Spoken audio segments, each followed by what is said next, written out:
Hey everybody, Kirk McCaleb here with another episode of So That Happened, stories from the Sacramento 80s music scene. And I'm here joined with my co-host, Johnny Pride, and we're going to have a very special conversation with Randy Skaten Katen and Dave Ratty Perry.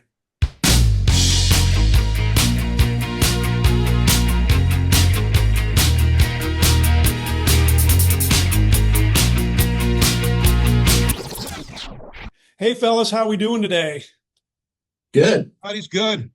Excellent. Everything's great, man. I'm kind of excited about this. Yeah, me too. Kind of wanted to talk with both Dave and Randy about their connection with not only the Sacramento music scene, but how it also correlated with the skating scene that was also very prevalent in the 80s, well, starting in the 70s and the 80s, moved into the 90s. But we wanted to kind of talk about how that all kind of came about and the connections. And I want to invite my special co-host, Johnny Pride, to kind of conduct this interview because he knows him real well. And I want to kind of sit back and hear the stories. So take it away. All right. Yeah.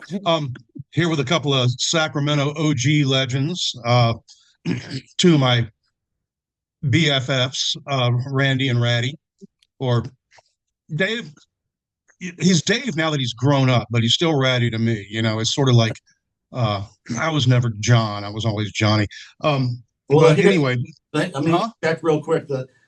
The whole ratty and rat thing, like the N-Men skate world, they don't know that part of my nickname, which actually came from Tower Records, and then you kind of kept it going within like the feature circle and a handful of people.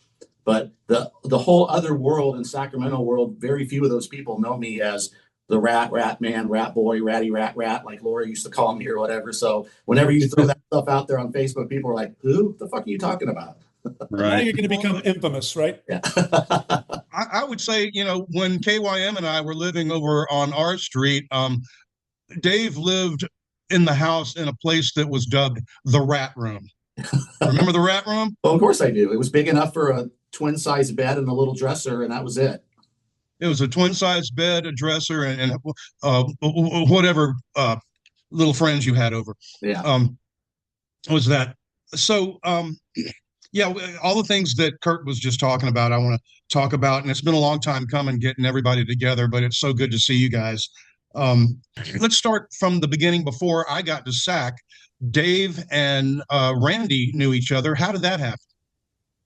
Well, I moved to Sacramento in 1977 from North Carolina, and I started skating in my little driveway pad in North Carolina in 75 and 76. So when I moved to Sacramento, I moved to Carmichael, and I lived about 3 blocks from Skateboard Palace, which was the indoor skateboard park in Sacramento.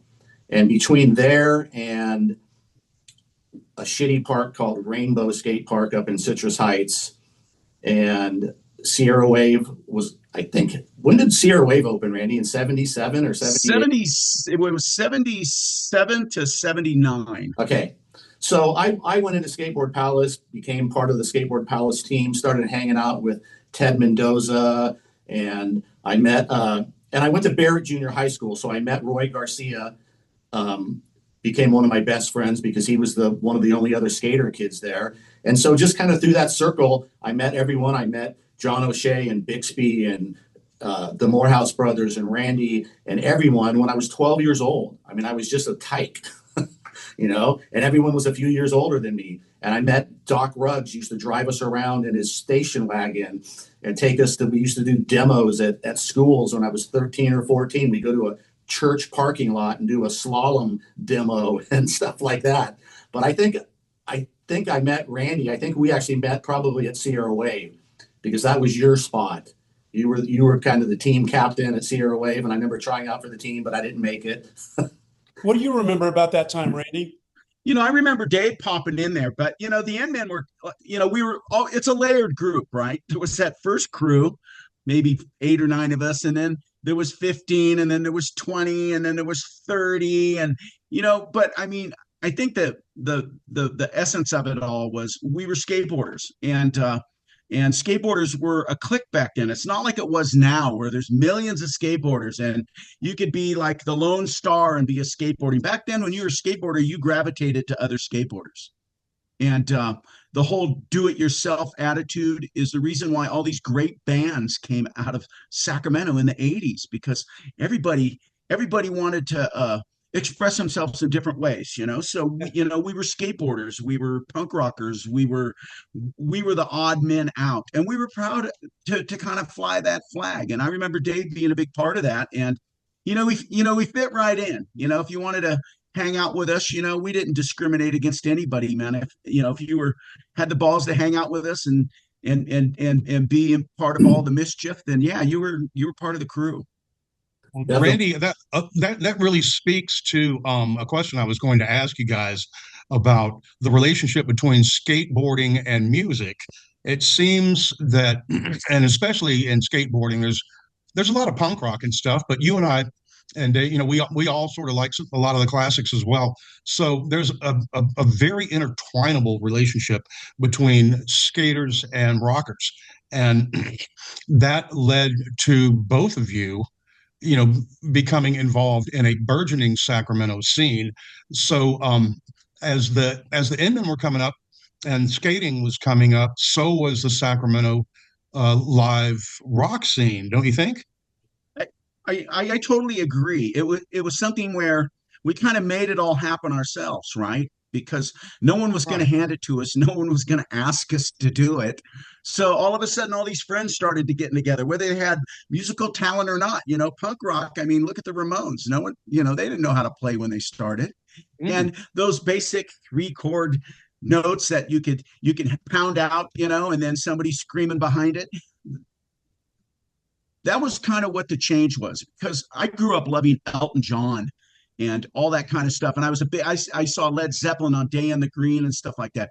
And it got to a point where music became not intimate anymore. It didn't Corporate. It didn't make my heart feel good. And then Right. I went and saw Dead Kennedys concert at the China Garden in Sacramento, and Jello Biafra ran down the bar, jumped over the fire pit into the crowd, and his belt buckle scratched my head. And I go, this is fucking music, right?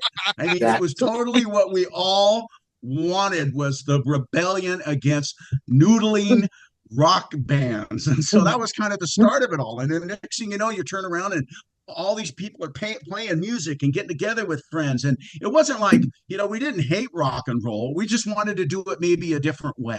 I left Carmichael and moved to Rancho Cordova and was riding my skateboard around the neighborhood. And I went down this street called El Manto, which was funny because as I went to the end of El Manto, I started hearing this, and I'm like, I know that sound. That's a skateboard ramp. And I was 13, I think. And I walked up to this fence and I crawled up and I looked over the edge of it.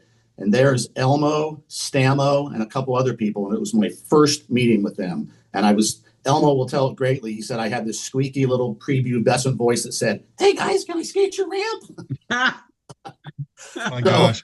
So they let me in. So it was Elmo and Stamo and this kid Dennis that lived across the street. And they had just built this half pipe back there. And I just moved into the neighborhood. So it was just like by just happenstance that I found these guys. I went to Mitchell Junior High and then on to Cordova High School. And that's where I met Pat Stratford, because we went to junior high together and he was my best friend in junior high school. And, he was skating. That's ass. Yeah, part of the early Inman. And actually, I probably had met him before that, but then we started going to school together. Anyway, to go into the music part of it, this was 1978, 1979.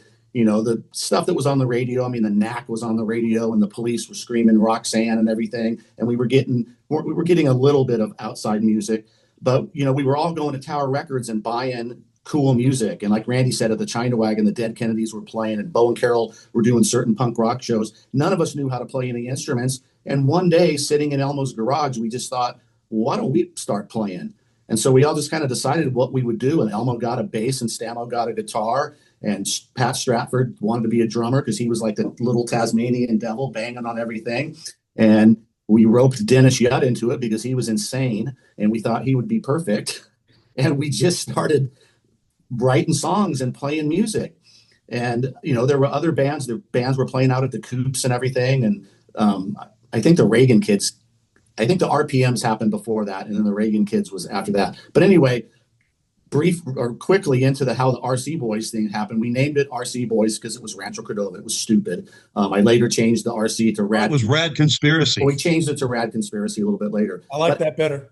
Yeah, there's a Circle K across the street that had just closed and moved around the corner, and they opened this Chinese restaurant. So one night my mom hands me $10 and says, go across the street and get us some Chinese food. We'll try that place out. So it's like a Wednesday night. So I walk over there, I go in, ordering some food, and there's no one in there.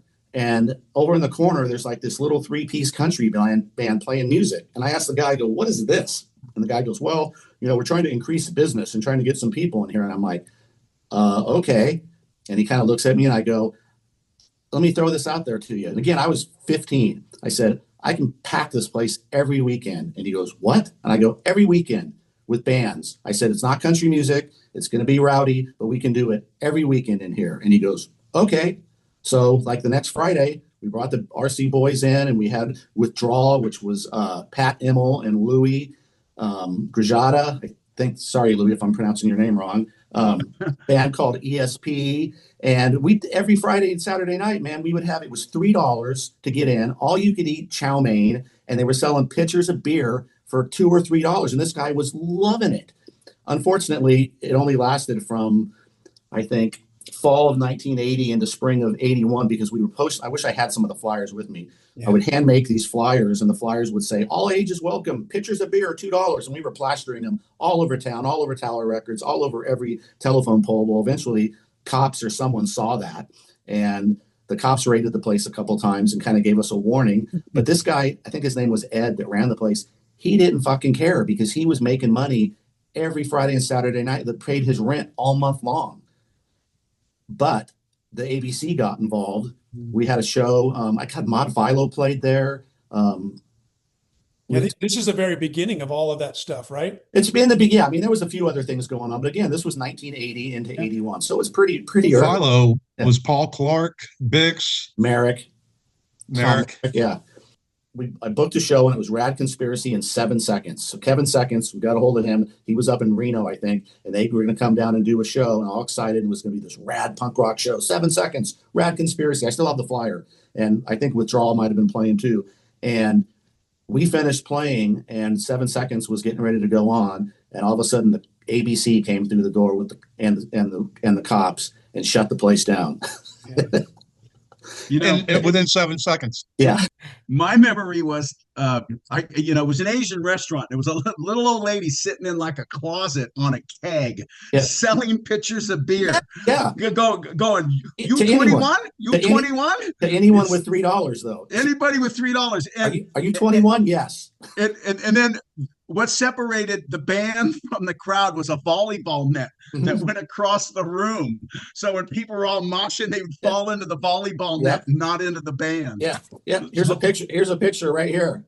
Me and Elmo. Oh my God. Look at 10-year-old Dave Perry. With 11-year-old Elmo.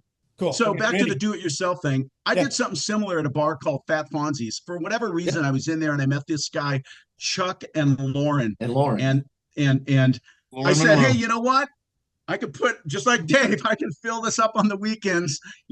I'll take the door, you take the food and the drink, right? And so it was just a great combination. And it was early on enough with this kind of stuff to where like you could pull it off for a year or two before all the red flags went up and people started complaining, and all of a sudden all the legalities came forward and it had to be moved. So I was doing it to Spanky's and Fat Fonzie's, and we just print flyers up, and Friday and Saturday it was more of a get together of Johnny and Dave and the crew, home. Everybody's friends. I mean, literally our posse at that point was 100 plus. Oh yeah. So every weekend we had a place to play, and we charged $3 so we could pay bands. And I'd buy a keg of beer. I would give the first keg of beer. I think Lauren was Chuck worked for the beer distribution people. So I get like a keg of Pabst Blue Ribbon for like $21, and I would go free beer until it's gone. And people would show up, and $3 or $4 to get in. The bands got paid, everybody got laid. It Yeah. was Oh just a no. fucking, it was a blast. Yeah. I told part of that story on the other segment we We did did an episode about of the clubs. Yeah. Yeah, and we did it inside of Fat Fonzie's. And I was telling him about, because I worked the door for you there quite a few times, and I'm telling him the story about sitting at the door, getting sick to my stomach, smoking one clove cigarette after another, because every person handed to you by Lisa Triber and Karen Wickadell. Well, yeah, in the Randy, remember? I mean, we had Laura Fowler, Vicky, Vicky Farr, Karen Gerard, the Wickadell family, the sisters, little Cindy, that whole crew. I mean, all those girls brought all their friends and family and everything. And it literally was like a family reunion every weekend. Yeah. Every weekend. We would play there, 2 or 3 times a week and have theme parties, spy party or Halloween party or whatever. But we were there more than not. We'd be there all day too. We'd just be sitting inside drinking cheap beers and playing Pac-Man and eating sandwiches. Because that's eating sandwiches. We had to get fed somewhere. It was either there or Marie Callender's, where Susie and Gwenny worked. So free food. I have one story. About playing at Fat Fonzie's. I was in the Vale, and my girlfriend at that time was out on the dance floor, and there was this guy that was dancing with her. I didn't mind too much, but he started getting a little handsy. So, being the drummer and being the jealous type that I was, I decided this guy needed a stick up its butt. So I started chucking sticks at this guy until he looked at me, and it was like I looked at him like, "You better get your hands off her." Yeah, that sounds pretty Fat Fonzie's was a unique place. It was. It really was. Hey, Randy, you remember if the party needed to continue at Fat Fonzie's, we would just walk down the back parking lot to Gyro's go-kart shop. Yeah, absolutely. Doug Sharp. Absolutely. Doug and Gyro. And the scene evolved, of course, with fun in pushing the limit, everything kind of, eventually has to evolve or move someplace else. We're Spankies, and then Bo and Carol really took it to the next level and built a club on K Street, right? Yeah. And if you look at the list of bands that played there, it's phenomenal. Yeah. I mean, Carol just posted it. Carol just posted it. Carol just posted it. When Fonzie's was around, there was no Spankies yet. It was still Bitter Creek Tavern with Russ Martinez because when Spankies shut down, or Lauren sold it, he and Chuck went and got Bitter Creek and opened Spankies. So it was so Chuck and Lauren did Fonzie's and Spankies. They were the owners of both places, and like I said, both places were home away from home for us and a lot of bands.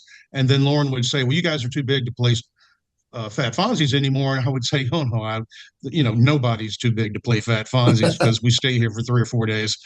And all that. And I remember Dave, the Features had this little demo turned into a vinyl EP out, and I was like, well, I want people to review this. I want, but I don't want to send it to Rolling Stone and stuff because they don't care. And you said, well, I have a friend named Randy Katen, and he has car washes, and he's a skater, and he knows some guys at Thrasher Magazine. So Randy, I met you because Dave brought me to the car wash, and I handed you either a cassette. I don't know if it was out on LP yet, but I handed you something, and you were like, "Yeah, I'll get this to the people at Thrasher," and they reviewed it well. So they really dug it. I sent it to Mofo, who was, I mean, at that point, I think there was only 3 people working at Thrasher Magazine, but, and once again, Thrasher was something that kind of, I mean, NorCal was kind of the fledgling entity that wanted to be its own, kind of everybody looking to LA, but I mean, we kind of came up with a big roar, not only skateboarding but music and all the personalities that came out of Northern California. We kind of put our flag in the ground and said, hey, we're here. That was an amazing time. It was an amazing time. And it was when you were talking about you sending the getting Randy to send the stuff to Thrasher, to Mofo, and getting the review and stuff like that. And if you remember when the EP, when the record finally came out, Upside Side, or whatever the hell it was called, I was working actually the second EP. Yeah. Okay. Yeah. The one that took off.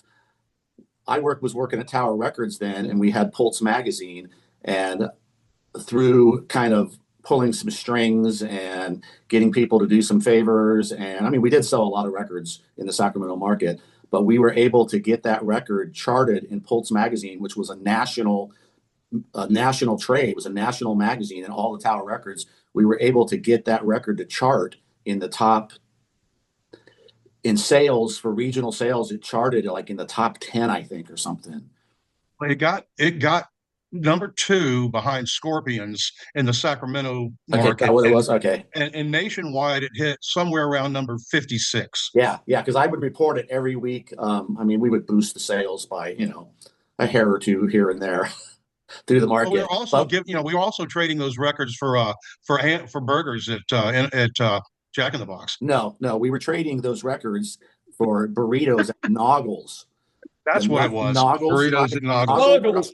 Noggles drive-through on Alhambra across Oh my from the God. Safeway. Johnny and I would roll through there in my little black and yellow Bumblebee pickup truck where the doors were held together with bungee cords, and we would roll through, and it would be 2 o'clock in the morning, and Noggles had these cheese burritos with green sauce that were amazing, especially at 2 in the morning.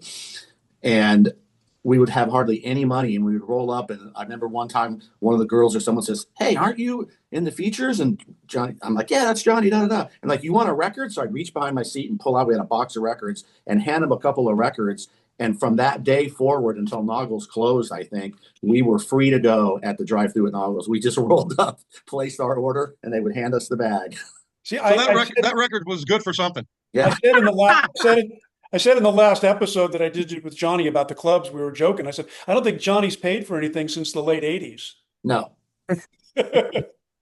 Well, it was actually the early 80s, Yeah. probably.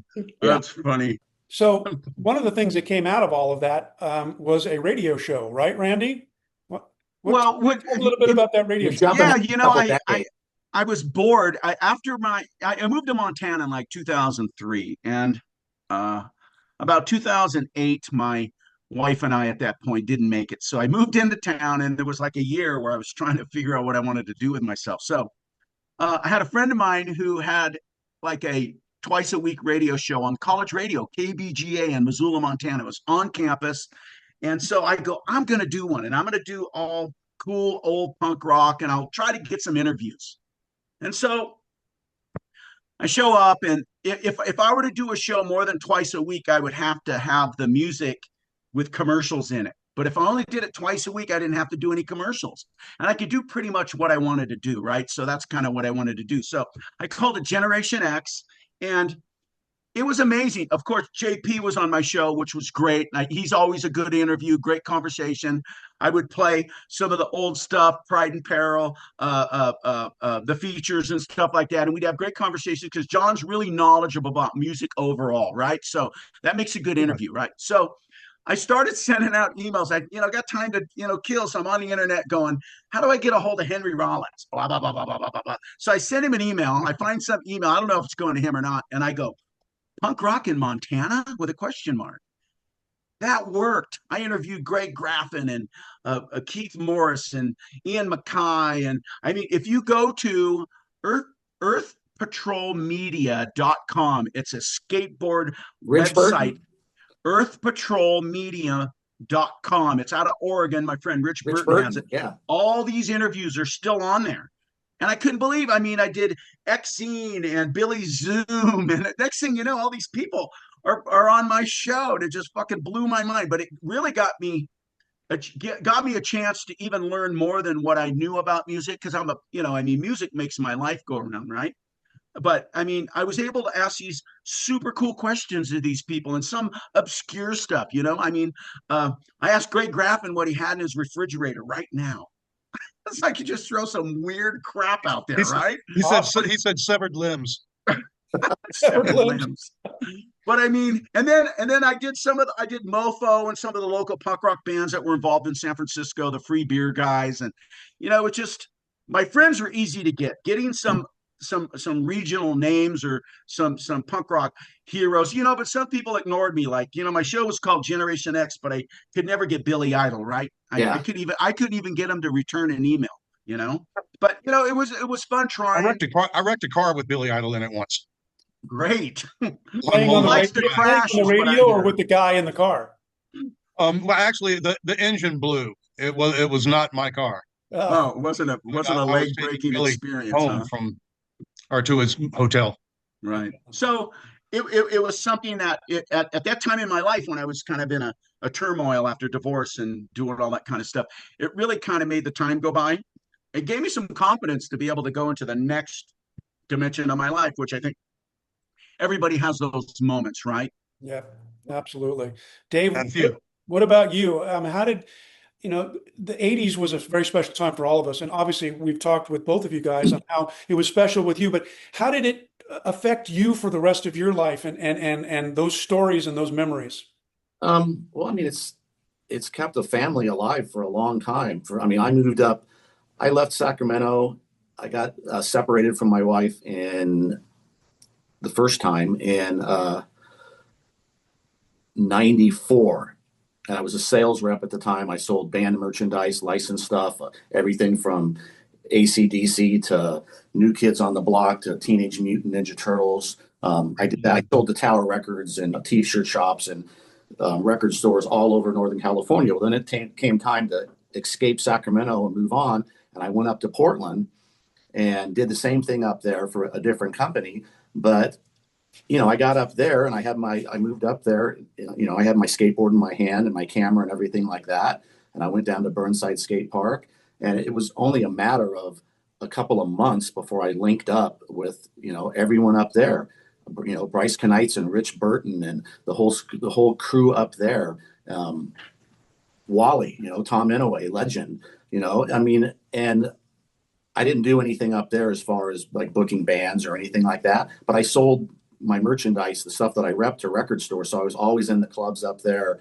And I would go into a club and start talking to someone in some band, and they're like, "Oh yeah, my cousin lives in Sacramento. He's in a band called such and such. Yeah, there's some skaters down there. Have you ever heard of the Inmen?" And I would just laugh, and it's just this small world. And I've lived up there twice.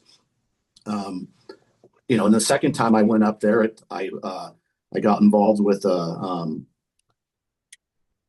nonprofit called Above Coping, and we raised money for kids with term kids with. It was based off of this one kid that had cystic fibrosis, and my buddy Heath Berg and Troy Slider, Bryce was involved with it somewhat, and a handful of other people. And Heath had met this kid that had cystic fibrosis, but he loved to skateboard, and so it kind of turned into this fundraising thing, helping kids. And we knew that this kid wasn't long for this world. Cystic fibrosis is, you don't really survive from that. So we built up this nonprofit group called Above Coping, and the logo showed like pool tile and everything. And it was like, in skateboarding, you want to get above the coping, Yeah. up and over, grind it and up and over the coping. So it was called Above Coping. It was based on skateboarding, giving back through skateboarding and arts. And we would do all this stuff. And we ended up, raising a bunch of money for kids with going to the hospitals and do the kids that couldn't. We would put on clinics, and it would have kids that had that were suffering from all kinds of physical ailments and everything. When we give them skateboards and let them skate and everything like that. And then the kids that were terminal, that were in the hospital, would go into those hospitals. And partner with, like, I think Nike got involved at some point, and go in there with blank skateboards and paintbrushes and paint, and let the kids paint on the skateboards and everything. So that lasted for a while, and that's kind of how Skate MD got started, which is in Sacramento, which is Andrea Biebelheimer and her partner Melanie. It's Andrea and Melanie, Andrea goes by Dre, so it was Melanie and Dre, so MD Skate MD, which is a huge success now. They do these clinics everywhere. Randy's involved with it. He knows all about it. They do tremendous things.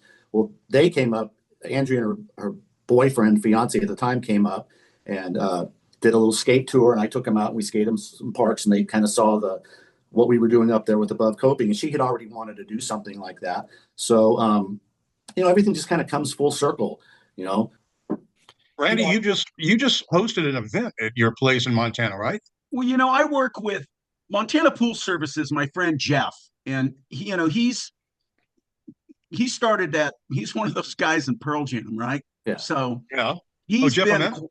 yeah, Jeff Ament has built 44 skate parks in our state. That's what he does with his money. Yeah. So he has helped me with my park here in Clinton. And what he does, he throws a carrot out there. He goes, "I'll give you $100,000 if you can match it." Oh, I'll give you 100 grand if you can match it. And then you kind of go from there. You get the cities involved. The Montana Skate Park Association, which is Andy and Chris, they go and they sit in front of people and they go, you need to have a piece of property, you need to have a committee, you need to have a grant writer, you need to have events, you need to have movie premieres, you need to have enthusiastic people, and it's going to take you anywhere from 24 to 36 months and you'll have a skate park in the ground. And it's been a real successful program. So Jeff has this thing every year. He's a kid from Big Sandy. What people don't realize about Jeff is they all think he's from Seattle and he's the grunge guy. He's a kid from Big Sandy. His mom and dad were, his dad was the barber in town and they were pig farmers. And he came to the University of Montana. And within his first year, he was in a band called Deranged Diction, which immediately he bailed and went to Seattle and started Green River, which kind of turned into Mother Love Bone, which turned into Pearl Jam. So there's kind of the evolution there, I have right? the Green River album. But Jeff is just this. Oh, and I showed up the other day. I had my Tales of Terror shirt, and Jeff looked at me and goes, "We opened for Tales of Terror when I was in Green River." He was totally stoked to see the Tales of Terror. That's shirt. rad. So Amazing. But Jeff's just a kid from Montana. So every year we go back to his hometown in Big Sandy, and he has this pig roast, and people show up from all over the world. We had them from Brazil this year, and people come from Costa Rica and Europe, and they all show up. We double the population of the town. Normally we drink the town out of beer. So crazy story. When I was going to move out here, Joel Gomez from Sessions Snowboard Clothing, which was in San Jose, sent Jeff an email, says, my friend Randy's going to move out there. He's a skateboarder. You guys will get along. And that was one of my first emails. My friends I ever met was, I got an email from this guy named Jeff, and I didn't know who he was. And I'm not a giant Pearl Jam fan, right? So next thing you know, we're up at his house. He's got a pool to skate at his house, and it's been, a great relationship ever since. So yeah, I consider him. He's such he's such a down to earth guy too. I've only met him a few times, but he's so low key. Like, you brought him to the Inman party at the Blue Lamp. No one knew that who this guy was in there. He was just this cool guy from Montana. He's like, oh man, I'm having a great time. I've always heard about these parties. This is so rad. Well, that was a lot of fun, and we really appreciate you guys sharing your stories. It's always so much fun to see you, and but because the show is it's completely Sacramento centric, and it caters to the fans and friends who were around back in the '80s. Your contribution is really, really appreciated. Any final thoughts? Things that you would like to sort of put a period on all of this? Not a period, but maybe a semicolon. On all of this stuff, because it never stops. It just continues to go on. But is there anything you would like to add? I can't I always want to tell this story because it blew my mind. So the Clash played in I think at the Memorial Auditorium, and it was in the 80s, maybe early 80s and stuff like that. And the next morning, Tom Bixby shows up to the car wash with Joe Strummer. Yep. Oh yeah. You told me about this.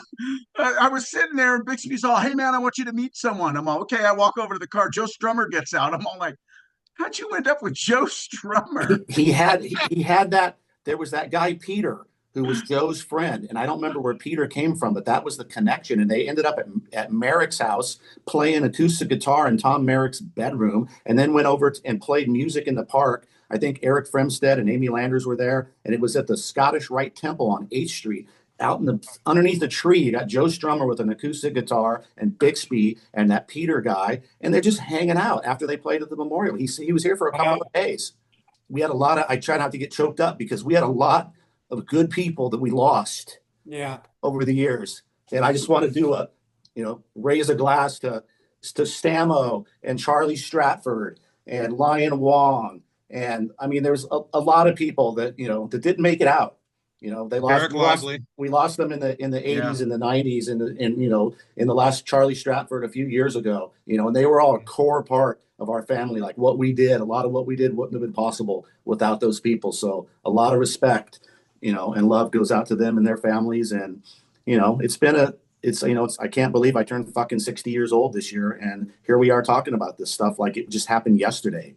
Yeah, I know how old I am. I can remember Randy Katen dropping me off at 2:00 in the morning in his little Celica in my apartment complex in Rancho, and my mom sitting on the steps waiting for me, and I get out of the car and Randy's bringing me home from the coops. Yeah. That is awesome. Well, hey, Dave, Randy, Johnny, of course, thank you guys so much. This has been fun. And it's fun to remember these things because, it's how we grew up. It's how It's how we took what we felt passionate about and moved it into the rest of our lives. And so thank you guys so much for being a part of this. I Hey, want to thank you for doing this. I yeah, think it's great. You know, every once in a while, the story needs to be told, right? Absolutely. absolutely. And Dave and Johnny, love you guys. Love you too, man. Love you guys too. This is like a family reunion. It is. Sacramento's 80 music scene. We were there. Where were you?